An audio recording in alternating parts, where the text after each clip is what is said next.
Hi everyone, I'm Michael. And I'm Patrick, and you're watching another episode of Star Wars News and Views. Today we'll be discussing 37 Easter eggs found in The Force Awakens thus far. So the first one we have is Simon Pegg, who had said before that he would have some role to play in this. Is apparently played Unkar Plutt, the guy that gave Rey rations when she brought in like scavenging stuff. J.J. Abrams also said that he helped a lot more on the film just by being a Star Wars advisor, but that was his only role in the movie so far. Yeah, and another one, if you notice, when Finn is digging through a bunch of junk on the Millennium Falcon, he finds the training remote that Luke used in A New Hope that zaps him. Another Easter egg on the Millennium Falcon is the chess set that we see Finn playing with, which first appeared on New Hope when Chewie and C-3PO were using it. Yeah, and another one, there's a lot of guest cameos in the movie, and this is another one. So J.J. Abrams' musical friends, Michael Giacchino, I believe is his name. He was a composer for Lost and Alias, and also Radiohead's producer, Nigel Godrich.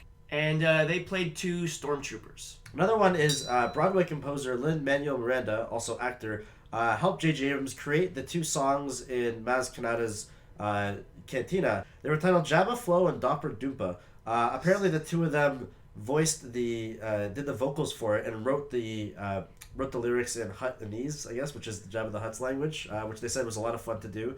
And they had uncredited musicians as of now helping them write the actual songs. And next one, we reported on this in another episode, but it's worth just mentioning here that Poe Dameron's name is actually itself an Easter egg. It's derived from two sources. One is J.J. Abrams' daughter had a little toy polar bear that was named Poe. I guess Poe for polar bear. Yeah. And J.J. Abrams' personal assistant is a lady named Morgan Dameron. So, put them together, you get Poe Dameron. Mm-hmm. Morgan Dameron had a cameo in the movie as a resistance officer in the climactic battle at the end, and her name was Commodore Meta, which I guess itself is sort of a meta reference. Yeah. We reported on this actually in another video a long time ago, but there was always this rumor that Daniel Craig had a cameo in the film, and now we know that he did, and he plays the stormtrooper that Rey mind tricks. Even though he said that he wouldn't play an extra in the movie. Yeah. I don't think that's his voice, though. I think it is, but I'm not sure. It seems kind of hidden. Yeah, it didn't really sound like him to me, but... And when we see Rey's home, which is in the inside of the belly of an AT-AT, I guess kind of reminiscent of the scene with Luke in Empire Strikes Back, we see an X-Wing pilot doll that she has, which might be a reference to one of her parents, maybe? I don't know why she would own a doll like that, but it's cool. And leading into the next one, when Rey is sitting there... she's wearing an X-Wing helmet. I mean, that's a reference. That's obvious. Some people are saying maybe it's Luke's, but I don't think so, because written in Aurebesh on the side, it says Rey, and so maybe that's where she got her name from. But it also begs the question of, was that brought with her? Yeah. With her parents or whoever took care of her had some sort of connection. Another reference possibly in the film is when Rey opens the box to find Luke's lightsaber. The box looks very reminiscent of the box that Obi-Wan had Anakin's lightsaber in A New Hope, which seems like a bit of a stretch, but if anybody would have an old box like that seemed to have importance, it would be Maz Kanata's character, who seems to be really into old relics. Yeah. And speaking of Obi-Wan Kenobi, there's a lot of Easter eggs in the sort of flashback moment that she has. When she touches the lightsaber. And actually, we had Frank Oz, Ewan McGregor, and Alec Guinness are all have their voices in that scene. And the line that Obi-Wan Kenobi has, he says, "Rey, these are your first steps." And when he says Rey, that actually is Alec Guinness. So how did they did that? Well, there was a line of dialogue where he said "afraid," and they just kind of played around with it and edited it so it sounded like Rey. And then Ewan McGregor completed the rest of it. Yeah, recorded it for the actual movie. Yeah. So I don't know if that's if Obi-Wan Kenobi's kind of talking to her. Are they still around as Force ghosts? So another rumor that we previously reported on was that actors from the Raid would be in the movie, and now we know that they are. They have sort of just a cameo role when Han Solo is sort of attacked on both sides by two different groups. So Iko Uwais is playing a character credited as Razu Quinfi, and Yahya Bruhian is playing a character named Tassu Leech.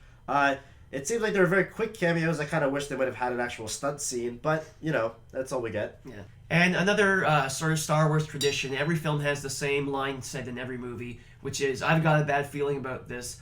And Han Solo says it pretty early on in the film, so he might be one of the only people that says it twice in the series. Mm-hmm. The other being Obi-Wan, who I think also says it twice. And J.J. Abrams has been known to often reference his filmmaker grandfather, Kelvin. He's done it in a few other of his movies as well. But in this one, we get a reference to it when Rey is talking to BB-8 and says to watch out for the ridge of Kelvin, Kelvin Ridge is supposed to be a dangerous place. So BB-8 is himself kind of a bit of an Easter egg. First in his design, it's based kind of off early Ralph McQuarrie art, where R2-D2 was going to be spherical, but they didn't really know how to do that back then. Mm-hmm. And his name is a reference to a movie called, it comes from a movie called Deadly Friend, or is it Deadly Fiend? Deadly Friend. And so that's where you get the BB from, because there's a character in there, and the number 8, because he kind of looks like a number 8. Also, Rey has Stormtrooper eyewear as goggles, and her design is kind of reminiscent of Ralph McQuarrie artwork, an early one for Luke, where he wears goggles a lot. And supposedly there's another one based on his art, and that's that on the back, or the side, I think, of the Snowtrooper concept art, there's Orbish that says pull to inflate, and they put those symbols on the Stormtrooper, the Snowtrooper's chest. So more Ralph McQuarrie artwork that comes into it is from the 1995 book, The Illustration of the Star Wars Universe, where we see an archway in the background of a shot in Jakku looks very similar to one of his artworks in the book. So J.J. Abrams is a fan of the Beastie Boys, and one of the Resistance pilots, I think it is, his name is Elo Nazi, which is a reference to a Beastie Boy album. And also written on the side of his helmet says, in Orbish, if you translate it, says Born to Ill, which is a reference to License to Ill, which is another Beastie Boys album. Also, Poe Dameron's squadron's name was a reference to an early draft of Star Wars where Luke's squadron name was supposed to be Blue Squadron, but had to be changed because of the blue screen to Red Squadron. So now Poe Dameron is Blue Squadron. And this one's been known for a while because it's in the trailers, but if you look outside Maz Kanata's sort of courtyard she has, there's all these flags hanging. And there's many references to other Star Wars stuff. There's the Mandalorian skull. There's Zero the Hutt's tattoo. And I think there's also Sebulba and Anakin's pod racing flags from Episode 1. This other one is pretty obvious, sort of in the movie when Rey's talking to Han about the Millennium Falcon. She goes, I heard it cleared the Kessel Run in 14 parsecs. And he gets really upset. He's like, it was 12. So there's a lot of sort of references or allusions from the First Order being like the Nazis. Of course, when General Hux is giving a speech, it's very similar of like a Hitler speech, and then everyone salutes, and it's kind of like the Sieg Heil. It's like instead of an open palm, it's a closed palm. Yeah. And also like the First Order sort of brainwashing children from an early age to join the First Order. It's kind of similar to the Hitler Youth. Another thing from General Hux is he mentions the clones from the prequels, which is only mentioned once. But also on that note, there's a lot of voice ADR done by the voice actors in the Clone Wars series. If you look through the cast list at the end of the movie, just doing small voice pickups every now and then. This is another one that we've kind of seen in the past, known about, and that's that there's 2 cameo appearances, one by Admiral Akbar, and the other by Nindum, the co-pilot from Return of the Jedi. I wasn't sure at first if it was actually supposed to be them or just another Mon Calamari character, but they're listed in all the credit lists we could find. They're listed. Mm-hmm. Another sort of Star Wars-y trope that was in this movie is there's a lot of lighting that's supposed to be representative of certain characters' allegiances. Especially at the scene where we see Kylo Ren talking to Han Solo and he takes off his mask. At that point, we're not really sure if he's going to switch back to the light side or the dark.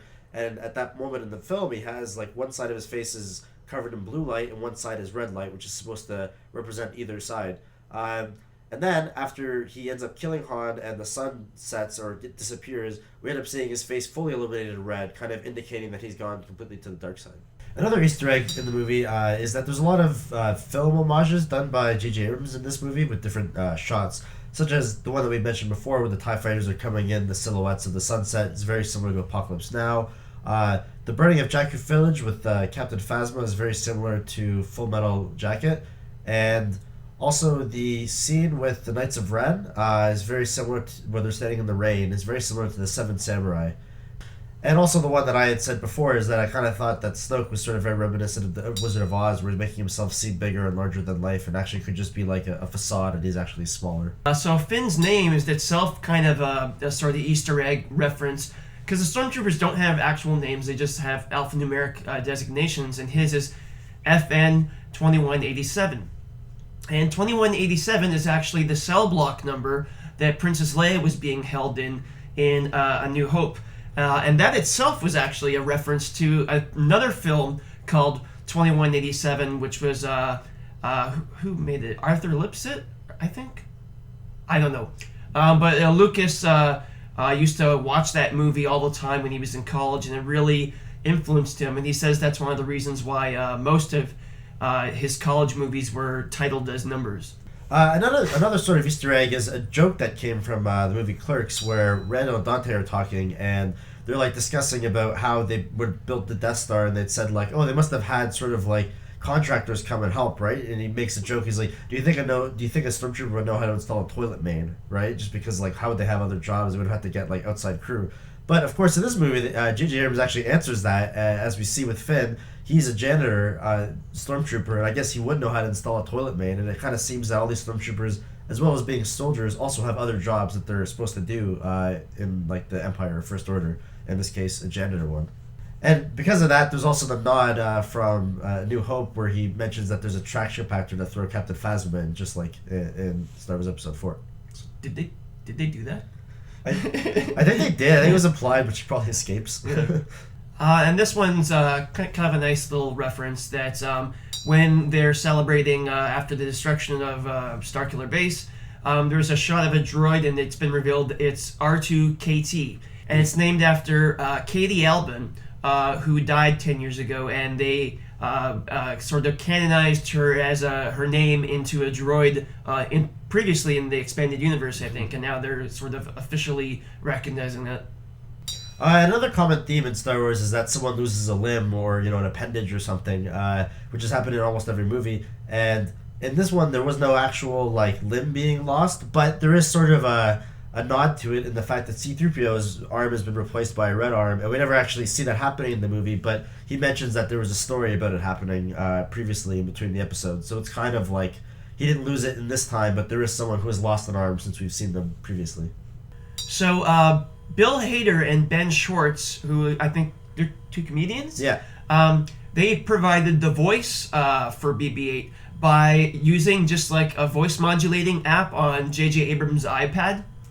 And of course, the infamous Wilhelm scream appears in this movie as well. You actually get to see. I think we can hear it in the trailer, but it happens in one of the shots where Finn and Poe are escaping, and they shoot like a bunch of stuff into other stormtroopers, and one of the stormtroopers flips, and you hear the Wilhelm scream from him. Yeah, the Wilhelm scream is actually in I think every single Star Wars movie, or at least it's in Return of the Jedi and sure. And I think A New Hope. I don't know about Empire, maybe not.